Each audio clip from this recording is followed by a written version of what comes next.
Good morning and welcome to the Space Madness podcast. I think this is episode 33 or 34. Very excited today. Well, first of all, we have our guest, Wednesday the Cat, our guest host, I'm sorry. And our guest today is Joshua Faleti, a lawyer in Nigeria and editor at Spacewatch Global. And we're going to talk today about space activities in Africa. So again, Joshua, thank you for joining me. And anything you'd like to say, introducing yourself or Space Watch, before we get started. Okay, thank you very much, Jeff, for having me. It's great to be here. It's great to get the opportunity to say my story about Africa and then myself. Personally, as you've mentioned, I studied law here in Nigeria. I'm hoping to fully go into space law. I mean, I have a bit of experience in space law, but I'm looking to get an actual degree in space law and policy or something similar. I've been in the space industry for a while professionally. I worked with Space in Africa for a bit before I moved to Spacewatch Global. Here at Spacewatch Global, I prepare news and I'm the primary news editor for Spacewatch Global, and I also write feature articles of Spacewatch Global. I believe that's a nice enough summary. Okay, Right. great. So one of the things I like to do on this podcast is understand how people came to be interested in space in the first place, because the space industry needs people with all different backgrounds and experiences and education. So, Joshua, if you could please tell me, why space? What led you to the industry in the first place? Okay, so I think the interesting thing is, as a child, 9 years old, I got interested in space as an idea. I remember reading a textbook and seeing the constellation Orion in the textbook, and going home that night, I think I was lucky enough to also see Orion in the sky. So I think Mm, that resonated very deeply with me. And growing up, I always saw Orion in the sky. It was always there. So that helped develop my attraction to space. As you know, I studied law because now when I decided to study law, I didn't really know of any way to apply, any professional path in space. Or somewhere down the line, I discovered if there's space and I'm studying law, perhaps there could be a link between space law, between space and law, space law. And I did my research, and lucky enough for me, a lot of people had thought about that. In fact, decades ago. So mm, I found a lot of framework to really go into. So that got me interested in space law. Primarily in 2019, I was lucky enough to represent my university in at the Manfred Lack Space Moot competition in South Africa. Not the regional yeah, competition in South Africa. I'm guessing you know about the yeah. global competition. Oh, unfortunately, we did not win the African regionals. But I and my colleague had the best memorial for the competition. So Mm, preparing for Manfred Lux really exposed my eyes to space, like really opened me to space law. I had to do a lot of reading about the Outer Space Treaty, the Liability Convention, and the likes. And then because of my experience with Manfred Lux, I wrote my final year thesis on space law and the Liability Convention. So that was where I started my academic interest in space mm, and space law. I should say, luckily, I was able to find and apply for an internship position at Space in Africa. Then I was still a student, I was a final year student, final year law student. So I began my internship at Space in Africa. And then after my legal education, I resumed mm, a full-time role at Space in Africa. Professionally and professionally, Space in Africa, being in Space in Africa, working in Space in Africa was what really opened my eyes to the African space mm, industry, and as an extension, the global space industry. And then working at Spacewatch Global has, introduced me to the European, more of the, I mean, still global, but really more of the European space industry as well. I mean, sure. I find myself in the unique position where I can analyze and compare the European space program and the African Mm, space program. So yeah, that's really that's my journey so far. okay. Well, I really like your childhood story because it really parallels mine actually. The Orion constellation is one of the first ones I remember seeing also. And of course, they're always in the sky. And there's something comforting about that, that they're always there. They're Right, always going to be right. there. Okay. And for thousands of years, human beings from all over the world have seen them as well. And that's one of the philosophical things that I like, is that astronomy is probably the first science ever, because every human that could look up, has always done so. So I really like that shared experience. So I'm curious. Well, first of all, so Space Watch, can you tell us what that is? Because I think some of my viewers might not know about it. So, Spacewatch is a German-based digital magazine that Mm, focuses on being an independent voice for space. okay. Spacewatch audience is global, but Mm, because it's based out of Germany, mm, it is focused on European news. I could go as far as saying that Spacewatch Global is the source of European news, especially as it okay. relates to geopolitics and the Mm, likes. And one interesting thing about Spacewatch is mm, should I say how informal it is? okay. How Okay. informal they tell the news about space? Because because we have space cafe clips and space cafe podcasts. There are podcasts Mm, like this. Uh Entrepreneurs, CEOs, and the likes mm, can use this podcast to really express and tell the world about what they are doing in their companies. So it really gives this okay. informed approach to news reporting and Mm, and and telling stories in the space industry.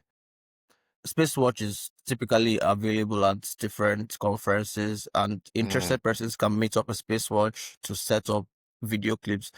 We offer these video clip services where at these conferences, if you be present okay. at the conference, you could have a video recording.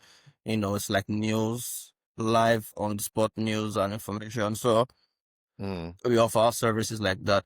We also publish news, write feature articles, webinars, and a lot. great.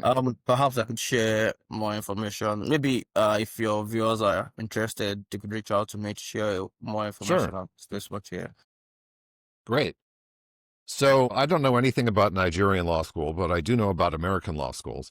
And when you show up at American law schools and talk about space law, most people, well, okay, maybe now it's different, but 20 years ago when I started law school, most people had no idea what I was talking about. And in fact, I even asked a professor and she had no idea. So I knew I had to figure it out for myself, at least figure out a pathway for myself. So my question to you is, when you started in your legal education, was that in it? Were you interested in space law already? And how did you manage to figure out, what your options were? Well, I should start by saying I'm still trying to figure out my options really, Mm, because right now, okay. I mean, at Space Watch Global, I'm not really into space law and policy. I'm more Mm, of space journalism, if you call it that. okay.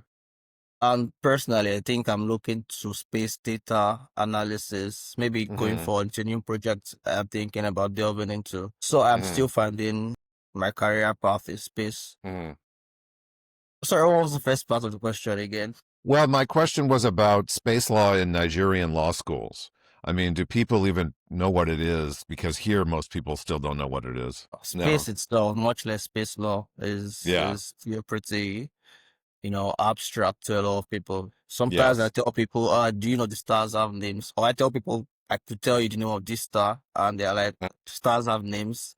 So Oh, I okay. think if you're not professionally interested, if you don't have the passion, a lot of people don't Yeah. know it exists to begin with. Well, sadly, I think most Americans also don't know that the stars have names. So it's a global problem. So tell me how you got introduced to the German organization Space Watch. Was that because of the Manfred Lach's competition? No, no, no. I became a member of Spaceport Global much later, about 3 years ago in Mm, 2022. The competition was much earlier, mm, 2019. But the competition opened my eyes to the African space industry, through which okay. I discovered industry companies like Space in Africa. I see. Okay. So Space in Africa was my launch pad. Okay. So it sounds like you did not go to law school with the intention of studying space law. Is No, that right? okay. Let me put it this way. So I think law school is okay. I get what you mean now. Because when you say we have a different contextual interpretation of what law school is. But when I began my legal education in 2015, Mm. I mean, I was interested in space, but I had not thought about space law. Space Okay. law was later at 400 level. Perhaps I was old enough Mm. to get that clarity of thought, Mm. and I put two and two together that I am interested in Okay. space and I'm studying law. Let's see if there's space law. Got I'm it. lucky I to see. see. Yeah. Okay. Okay. Interesting. So then it sounds like as you went through your education, you heard about the moot court competition, and you decided this might be my chance, right? You saw a pathway, right? That's what it sounds like. Well, it's easy to see it that way, but really, I was just going with the flow. I got lucky. Okay. I was Okay. privileged, Sure. but I was going with the flow. I didn't even Sure. decide to go for the competition myself. Someone Mm. who knew I was interested in space came up to me and said, I know you're interested in space. Let's do this Okay. together. Prior to Great. that, I wasn't really interested in mock competitions. I had never done any multi Sure. mock trial. That was my first and last Okay. multi mock That's trial. great. And it sounds like somebody knew that you were interested because you were talking about it like we're doing right now. Yeah. I want to talk about this stuff all day. Okay, great. So let's talk about space in Africa in general. I mean, what are the what's the big picture of the African perspective on space exploration? I realize it's many different countries, but where would you start to talk about this subject? Well, I think the beginning point is the general consensus, at least on a continental level, Mm, of space being an avenue to develop the socio-economic realities of the common African citizen. If there okay. is one direct goal of the African space strategy and policy, Mm, the development of the is the socio-economic development of the common African through space. okay. So a lot of African space programs are typically of a helping nature. So Mm, precision agriculture for farmers, flood mm, risk and disaster management for okay. civilians, communications and the likes. But the end Mm, goal, the motivation behind leveraging space resources is the betterment mm, of the common African. So really, okay. it's just the eye from space to the common African person. So you use the term the common African person, and I have never heard it that I've never heard that term. And I mean, I it just re use it colloquially. It's not a okay. Well, the question it raises in my mind is Africa's what, 38 countries, something very large number of countries. 50, about 54. 44. Okay. 54. Well, 54. Okay. Yeah, about. Um how if you're looking across the whole continent, how do you kind of decide what are the I mean the shared goals are economic development and all that, but I'm trying to wrap my head around all those different countries having a unified plan or policy or goals. How does it work in Africa across all these different countries? I guess I should start Coordination by and so on. saying, yeah, I guess I should start by saying the reason why you feel this way Mm, is because truthfully, it's not going to be an easy task to unify the interests of 54 African countries. And mm, really, that's just a reality. More so because Africa's space industry or space program has just entered into a new era. I don't know if you mm, are familiar, but it's only this year, earlier this year in January, that the African mm. Space Agency was operationalized. Like it became operating as an agency. Okay. Prior to now, we had the African space strategy, the African space policy. You know, the ideas are there, the concept is there, Mm, but it's up to the agency itself to actually implement these ideas on the continental scale. Maybe 5 years from now, the agency would have been able to integrate a common theme across the African space okay. industry. But for now, most African endeavors in space have been nationalistic, Okay. just different countries doing their own thing, serving their own national interests, Mm, rather than a centralized African sure. continental approach to space. But like I said, maybe 5 years from now, 10 years from now, with the influence of the African Okay, Space Agency, maybe we'll have a more cohesive space program. sure. And that makes sense because agriculture, disasters, floods, none of those things care about borders, right? You need a shared, you need at least some shared governance of these efforts to make the most of the space assets. So that makes sense. And I did recently read about the space agency. I believe the main office is in Egypt. Am I imagining that? I read that. Okay. So that's really interesting. I mean, here in the US we have 50 states and we can't even agree on basic realities. I wonder which place has more conflict on disagreement on what, on what matters. But so it sounds like the African Space Agency is starting to work to organize priorities and efforts. Is that, meetings and conferences? Is that basically the idea? Frankly, I wouldn't say I know because I'm not in Okay. the thick of things. I really don't know Okay. what's going on with the agency, but I know it's the agency's responsibility. Mm, In fact, I think last year I wrote an article about mm, this topic about what the global community can expect from the African Space mm. Agency. But Okay. there are three just assumptions on my end. It's up to the African Space Agency and its machinery and stuff. Sure. Well, that makes sense. Now, another question that I have is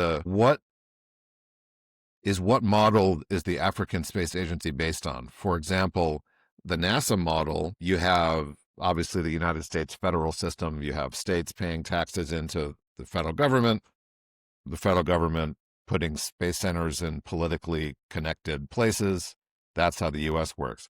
The European Space Agency is kind of the opposite, where nations pay into the centralized European Space Agency with the expectation that they'll get back the same amount in work. And you've got the Indian Space Agency, which I actually think is a very reasonable approach.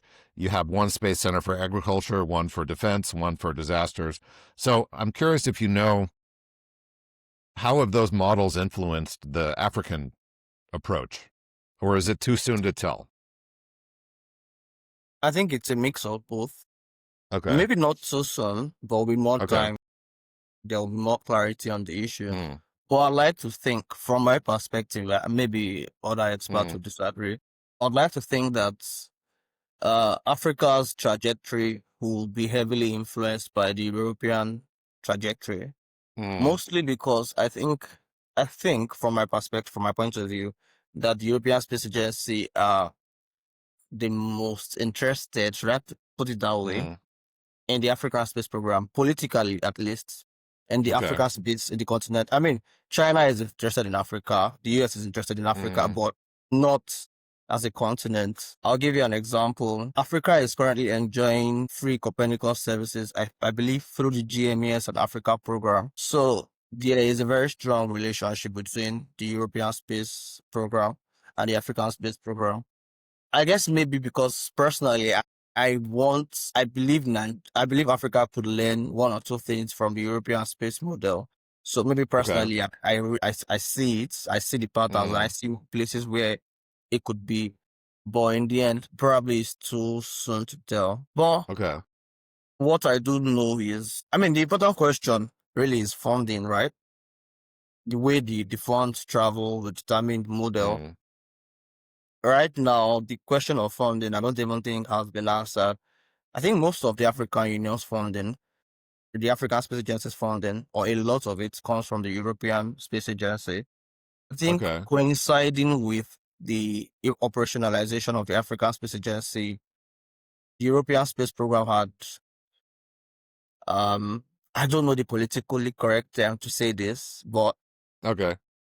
over $100 million or euros was sent into the European Space Agency funded the African Space Agency with over 100 million Mm, euros in partnerships and collaborations and whatnot. But most of the okay. money is flowing one way.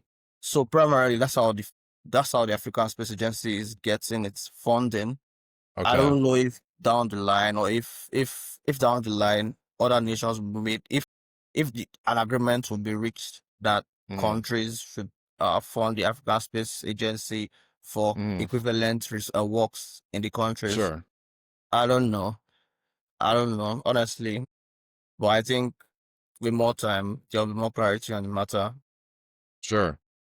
Well, it's an interesting situation where there are multiple models to choose from. Now, I'm sure that once you get money from Europe, you want to keep getting money from Europe. So Right? at least that's how it works here. Once a program starts, it's very hard to change it. Now, you mentioned China, and I'm glad you did because it made me think of something, which is I'm vaguely aware, and I don't know the details, but that China is investing a lot in infrastructure in Africa. I've read a lot about this. I don't know how much of it is true, but I'm curious. Has that extended to space infrastructure at all? Have you ever heard of that? That would seem to be a logical thing to do. Right, right. And yeah, you're absolutely correct. China has been heavily involved. In fact, would I say one of the most heavily involved in Africa's space program? Mm, And it's not recent. There are recent demonstrations. I can't remember the exact country, unfortunately, but there have been very recent collaborations between Chinese counterpart. Or I think last week or 2 weeks ago, an African mm, country inaugurated a ground station. I can't remember which exact okay. country it is, but the ground station, I think the technology was mostly Chinese, and the Mm, Chinese also put in place a technology transfer program. okay. So it's when I read the news, maybe that's why I don't remember the country because it's a normal occurrence. It's something that keeps Mm, happening. I think in mm, Ethiopia, this telescope, I can't remember the name. No, no, not a telescope, another ground receiving mm, station also by China. And it seems as though the African partnership with China is more practical, is more direct, it's more straight to the mm, point, less political and the likes. So we find that a lot of African countries are actually gravitating to China. China is building satellite, China is building hardware. I wish I could help you with exact details right now, but I haven't really refreshed sure. my memory on it. But yeah, China is heavily invested in the African space program, infrastructure wise especially. Very interesting. I know that here in the US, a lot of people are concerned about Chinese infrastructure projects globally. Something to look up. I'm going to look that up later. I'm very curious. So, okay, so let's take it let's take it one step down from continent scale to Nigeria. So, I think is Nigeria one of the most populous countries? It's probably one of the biggest by population, right, in Africa. Yeah, yeah, definitely. So, is that it stands to reason it would have a lot of influence at the continental scale. But what's happening domestically in Nigeria in the space industry? The Nigerian space industry is largely government focused. It's Mm, largely government run. A lot of the African space industries are government run, funded by the government, for the government, and operated by the mm, government. okay. Although there are different levels of private sector participation across different countries, but Mm, most of it, bulk of it, except Africa, okay. most parts of Africa, the government are primarily involved in the space industry, and Nigeria is no different. Okay.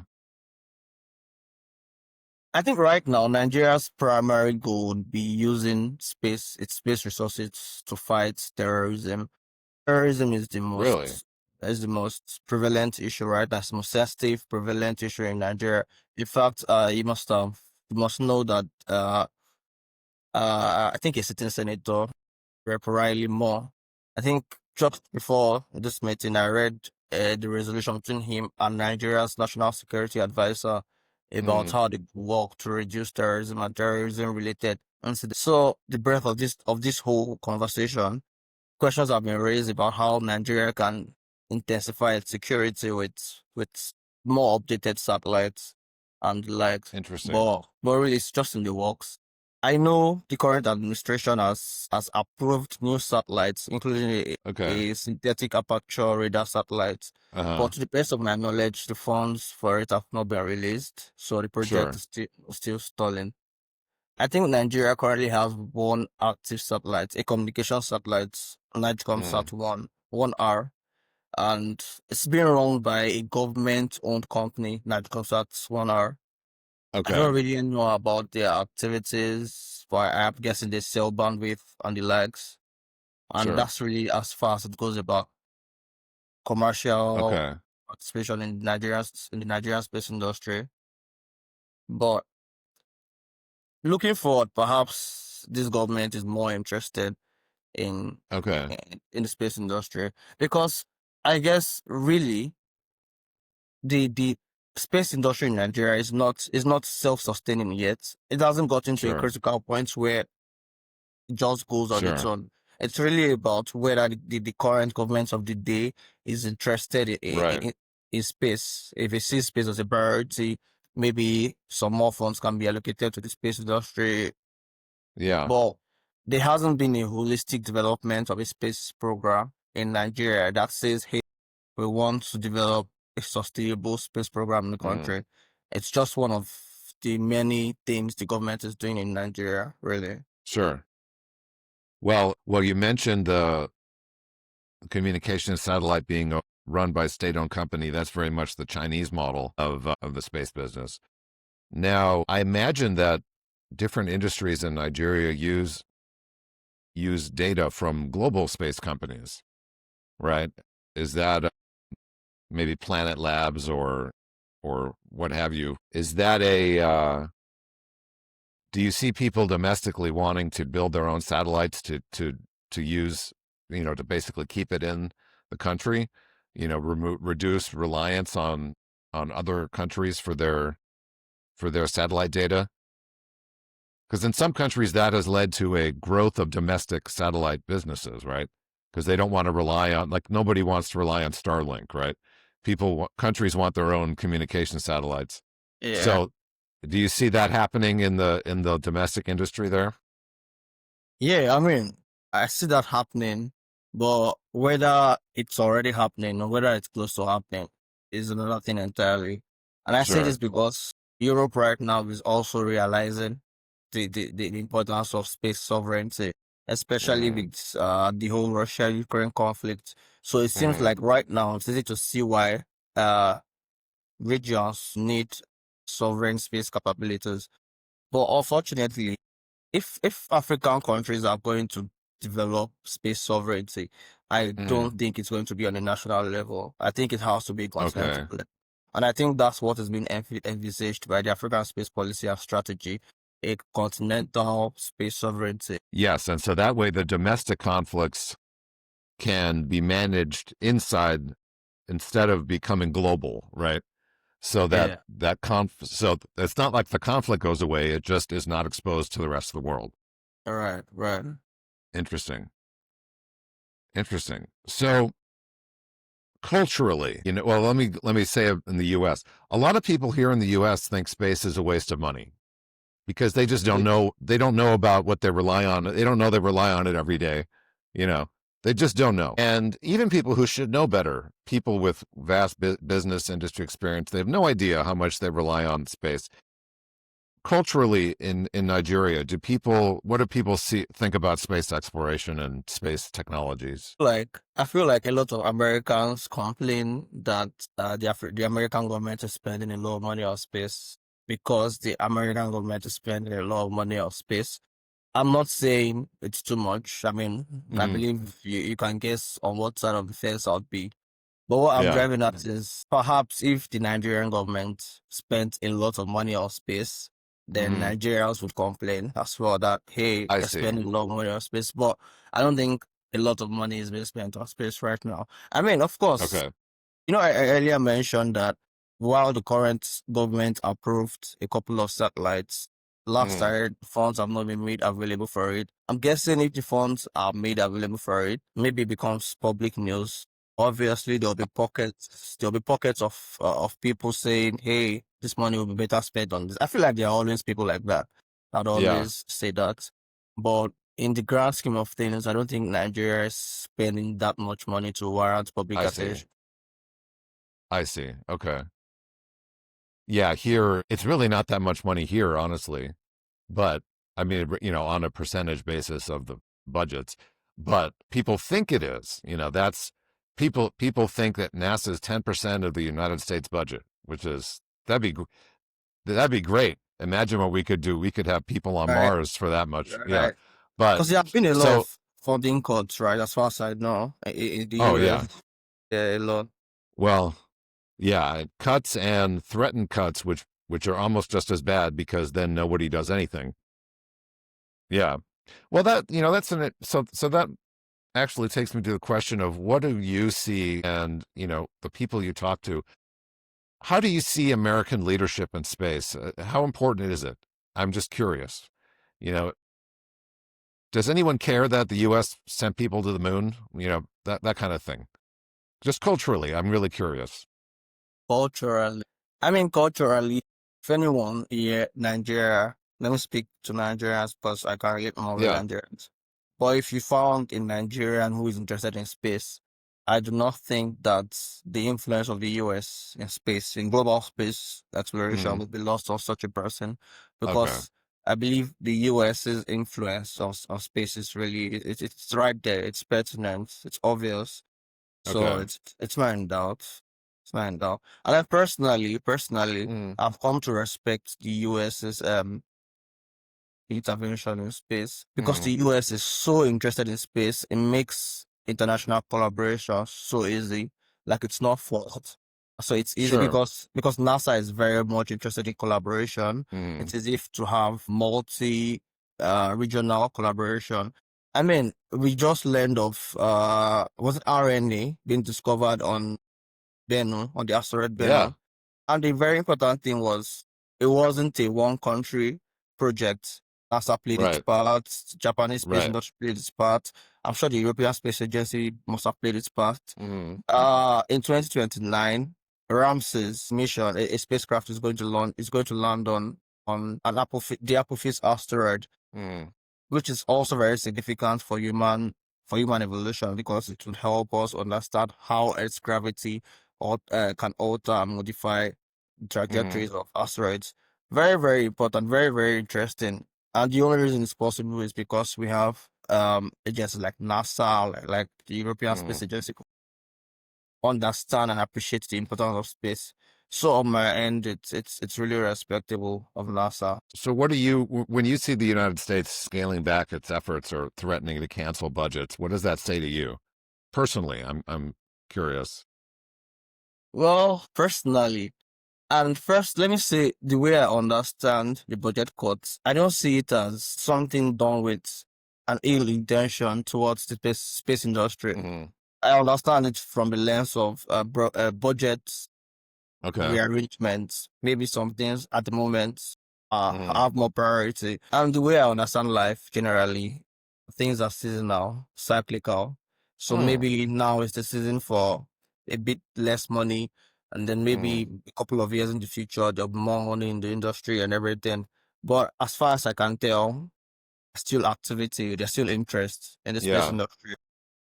I remember, I think Trump's cut Mm, Trump didn't really, the way I understood it, it didn't really cut the entire funding. It was more of, mm, hey, instead of the moon, why not just focus on Mars? The way I remember it. yeah. So, I mean, the interest is still there, even if the interest is not what a lot of people would want. And Sure. maybe that's enough for me. Okay.